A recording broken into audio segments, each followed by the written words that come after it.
지금 미국 같은 경우는 하원 의장이 날라갔어요. 네. 해임이 되고 이제 뭐 새로 뽑는다 어쩐다 하는데 이러면서 이제 임시 예산안이 11월 17일까지가 잠깐 마감이잖아요. 네. 근데 이게 셧다운될 가능성이 되게 높다라고 좀 보고 있거든요. 네.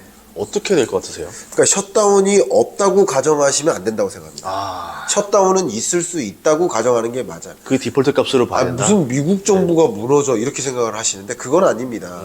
그냥 셧다운은 미국 역사상 수차례 있었어요. 있었고 최근래에 있었던 거는 18, 19년에 있었어요. 바로 트럼프 정권 때 네.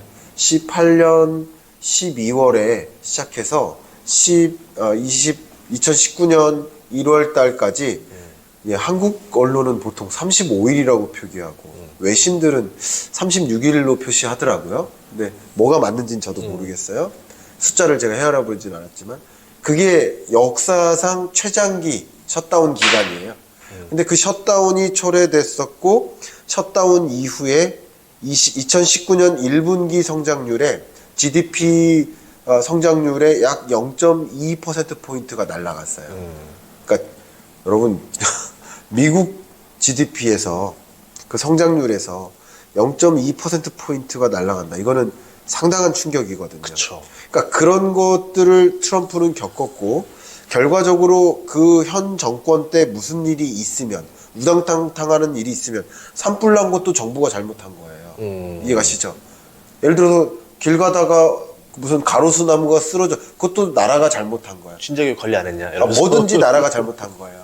그러니까 셧다운이 일어나면 공화당이 너무 강경한 거 아니냐 이렇게 말씀하시지만 네. 결과적으로 이 투표권이라는 관점에서는 민주당 혹은 바이든에 대한 지지도가 더 흔들릴 수 있어요. 아, 오히려 민주당에 더 큰 타격을 줄 수 있다. 저는 그렇게 봅니다. 네. 정치공학적으로서는 그것을 조금 더 이용하는 것도 있지 않을까 생각합니다. 그러면 공화당 입장에서는 셧다운이 나라고 차라리 이제 네. 뭐 예산안 합의할 때 네. 그러니까 민주당한테 말도 안 되는 요구들을 할 가능성이 높겠네요. 지금 그렇게 하고 있죠.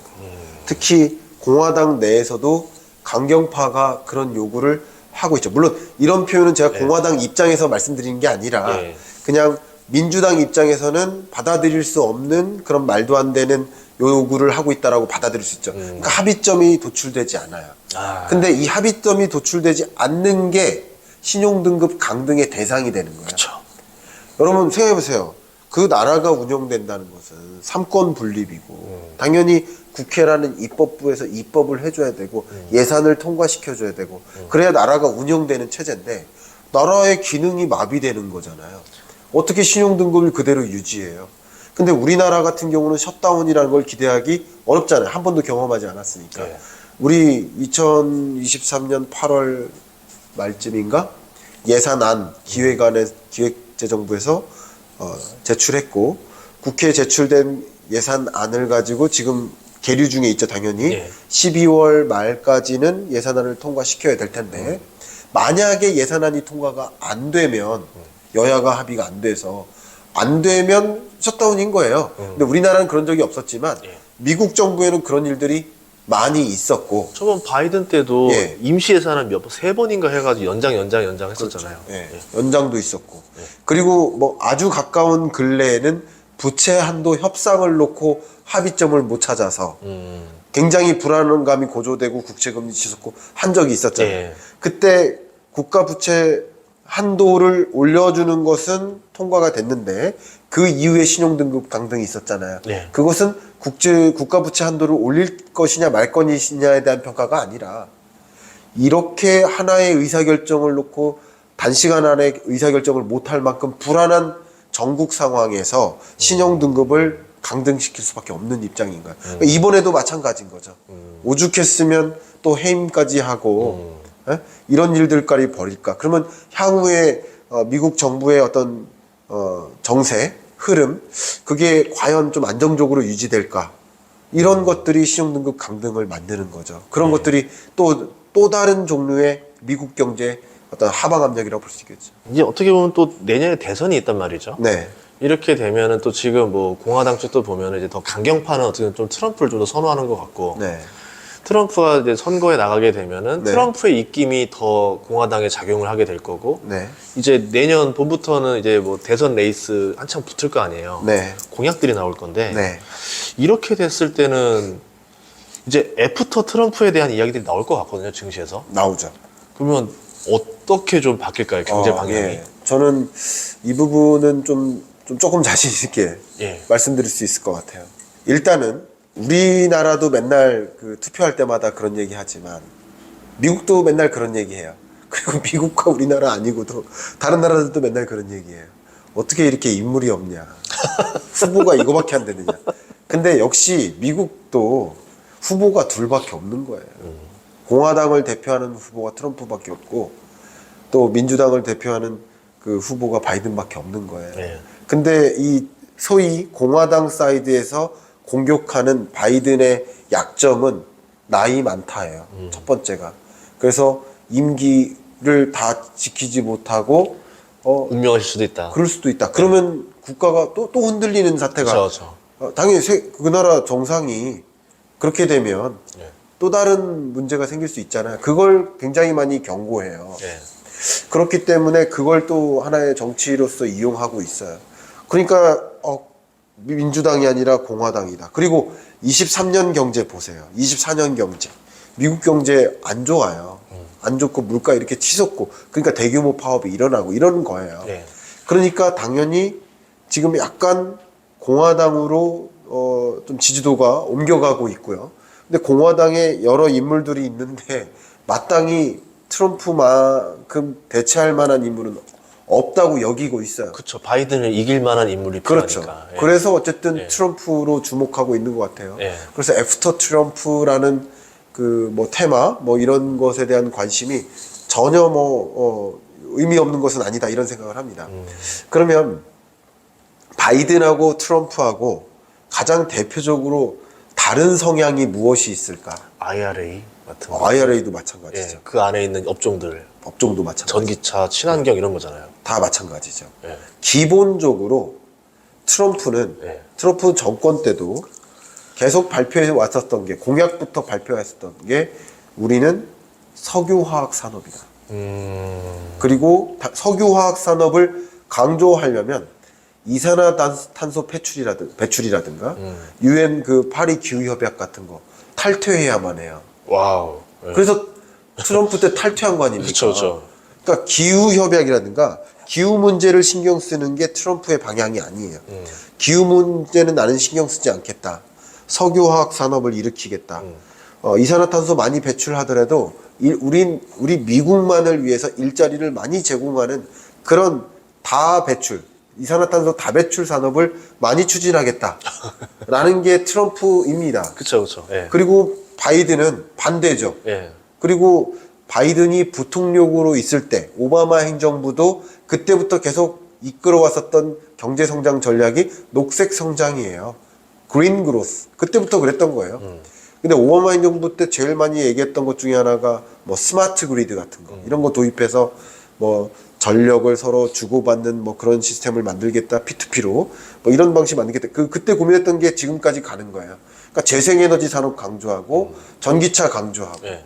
풍력 태양광 이런 거 보급 많이 하고 보조금 주고 그리고 그 안에서 각종 뭐 보호목 조치적인 성향의 그런 IRA라든가 이런 것들이 다 발표되는 거예요. 예. 그러니까 그런 방향성은 그냥 첨예하게 갈립니다. 아이고.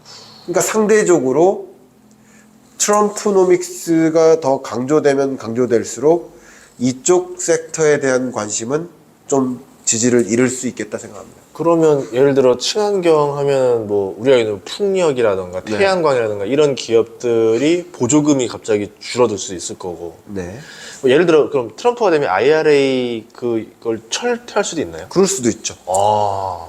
그러니까 이제 트럼프는 뭐 할 수 있는 건 다 하려고 할 거예요. 그리고 이제 그 시점에 트럼프가 시대를 장악했을 시점에 또 상원과 하원의 구조를 좀 보긴 해야 되겠지만 자기 선에서 할 수 있는 것은 다 할 겁니다. 그게 가장 대표적으로 이게 또 재밌는 게 우린 트럼프 시대는 이미 겪었잖아요. 예. 그러니까 온리 미국인 거예요. 근데 바이든 시대는 동맹국과의 그 결연을 강화하는 게 핵심이에요. 파이브 아이즈. 예. 그렇죠.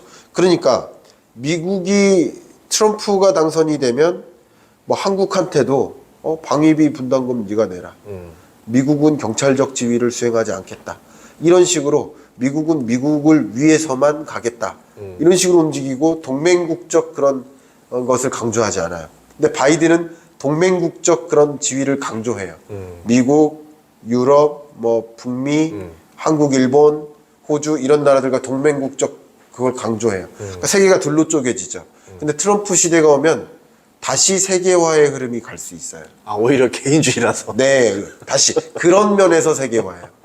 둘로 쪼개지는 흐름이 아니라. 아. 이것은 제가 보기엔 아주 명확합니다. 특히 이 트럼프는 러시아하고 사우디아라비아하고 네. 정치공학적으로도 친해요. 그 중국은 이들하고 친해요. 그러니까 그 트럼프 시대에는 다 싸울 거긴 하지만 지금 바이든 정부처럼 세계가 둘로 쪼개지는 방식이 아니라 각계전투적인 그런 보호무역주의 시대 그런 면에서 세계화는 또 진전될 수도 있겠다. 또 다른 이름의 뭐 그런 식으로 좀 구상을 해볼 수 있을 것 같아요. 요즘 최근 하원이랑 이번에 민주당이 그 임시 그거 합의안 볼 때 네. 우크라이나 예산 빼라 했잖아요. 지원금. 네. 그 우크라이나 예산 빼라는 거는 어떻게 보면 트럼프 입김이 들어갔을 수도 있겠다고 싶었었거든요. 공화당은 예. 상대적으로 러시아를 상대적으로 지지하는 거죠. 상대적으로. 그리고 왜 그 전쟁 국방비를 왜 미국의 예산으로 저길 지원을 하느냐? 저 나라 돈으로 저 나라 싸우게 하던가 네. 나토가 하던가 뭐 이렇게 해야 돼 이런 거 아니에요. 그러니까 맞아요. 우리가 그런데 돈 쓰지 마 이렇게 되는 거고 그렇게 되면 러시아는 상대적으로 또 유리해질 수 있는 거고. 그렇죠. 그 우크라이나 전쟁이 지속되긴 또 어려울 거 아니에요. 네. 미국의 지속되기 지원금이 어렵죠. 빠지게 되면. 그러면 다시 또 이제 그 전쟁이 또 빨리 종전으로 갈 수 있겠지만, 그럼 셈법이 되게 복잡해지겠네요. 복잡해지죠. 야. 예. 그러니까 지금의 국면처럼 어쨌든 바이든은 동맹국적 지위를 강조하고, 그러니까 권역 대 권역으로 싸우는 방식을 좋아하죠. 근데 미국 트럼프 시대의 미국은 미국 대 각계로 다 싸우는 거죠. 다 사이가 안 좋은 거죠. 약간 느낌상. 그리고 어떤 공조적인 분위기를 만드는 걸 별로 안 좋아합니다. 각종 조약에서 다 탈퇴하잖아요. 예. 그런 식이고 미국 우선주의로 가는 거죠. 근데 바이든은 굳이 해석한다면 미국 우선주의 맞지만 동맹국 우선주의라고 좀 보시면 좋겠죠. 예, 그런 식으로 패러다임은 좀 바뀔 수 있다고 생각합니다. 그러면 제일 걱정되는 기업이 하나 있습니다. 테슬라. 전기차. 네. 미국의 상징이면서 또 전기차고 이번에 파업도 뭐냐면 왜 자꾸 남부 텍사스주 쪽으로 전기차 공장들을 짓냐. 네. 이거 다 북부 디트로이트로 올려라. 이제 이런 것도 있었고. 그럼요. 그럼 공화당 입장에서는 이 편을 들어주면 내 표를 가져올 수도 있는 거고. 네. 어차피 전기차의 친환경인 거고. 네. 그러면 전기차에 대한 보조금을 확 줄이는 방식으로 가게 되면 테슬라한테도 타격이 될 수 있을까요? 타격이 되죠. 아. 이게 실물 경제적으로도 전기차가 보조금이 없으면 전기차를 구매하려는 의지가 어떨까요? 확 사라지게. 일단 전기차로의 패러다임 전환은 일어나긴 일어날 겁니다. 보조금이 없어도 그런 방향으로 갈 거라고는 생각이 돼요. 근데 그 가는 속도에 지장을 주겠죠. 일시적으로 차질을 주기도 하겠죠. 보조금이 없으면 전기차 거의 안 사거든요. 그러니까 그런 식으로 이 전기차로의 전환을 뭐 아예 막거나 뭐 이런 일까지는 아니지만 어쨌든 상대적으로 석유화학 산업들을 더 강조하는 분위기로 갈 거기 때문에 이제 주식 시장에서는 당연히 갈림길이 나오겠죠. 기대니까. 오히려 뭐 테슬라 입장에서 길게 봤을 때는 차라리 경쟁사들이 도산을 하고 네. 이때 한번 구조조정을 크게 겪는 기회 되면서 시장 점유율을 나중에는 확 늘려나갈 수도 있을 것 같긴 한데 단기적으로는 조금 단기적으로는 그게 예, 쉬운 일이라고 단기적으로는 보고 또 있지 고생을 좀 하긴 해야 된다. 예, 알겠습니다. 네.